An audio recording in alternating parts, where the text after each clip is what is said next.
Welcome back, beautiful people, to another episode of Trey, the Terrible Collector.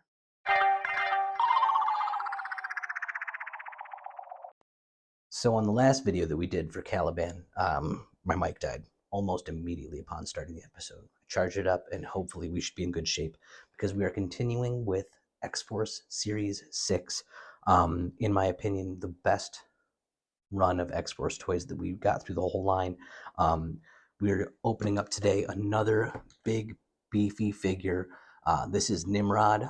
Nimrod is from a future timeline where the Sentinels have taken over North America and killed off the majority of the mutants. He came back in time to continue his mission and was a big threat against X-Force, X-Men, and anybody he came across. Let's go ahead and rip this bad boy open. If you are familiar with Nimrod in the comics, you've most likely seen him as a white and pink robot. During this era in the 90s, he was changed to a color palette that was considered a little more masculine and extreme. I love this figure. Absolutely ridiculous. His face is right in the middle of his chest. He does have some flexibility in his knees. Like most of the beefy figures, his articulation is limited. He has a wrist-mounted rocket launcher, which I believe is just a pull-in. Oh, that's got some giddy up to it. Lots of little details on his mechanical body. Very cool looking figure.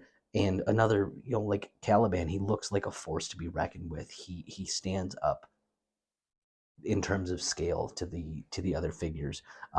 Looks very cool. I would, if I were being nitpicky, I would like to see him in his original colors. I like that a lot more. But the fact that we did get a Nimrod figure is pretty cool in and of itself. He's a very unique character. And upon closer inspection, there's a ton of little detail in his arms, where you have like some cables all winding through and like lacing up his mechanical muscles. All in all, a pretty cool figure. Very excited to be unboxing him as part of this line. That will bring us to... Oh, you know what? I'm going to show you this thing. As these toys started to run on, they put this little plastic cover in here that like kept the cards in nice shape, and it is such a nice little touch. Most of them were just taped on there, and I had to rip them out of the box. That will bring us to our... Mr. Sinister was a mainstay of the animated series back in the 90s, but his most bizarre episode was set in Victorian England, featured absolutely no X-Men, and told the story of how he and one of Xavier's ancestors were studying mutant DNA. It also led up to the fact that Mr. Sinister had created Jack the Ripper to collect mutant organs to continue his evil experiments. All right, you can never have too much Sinister. So we've got two of our figures unboxed for this line. I'm really excited to get into the rest of them.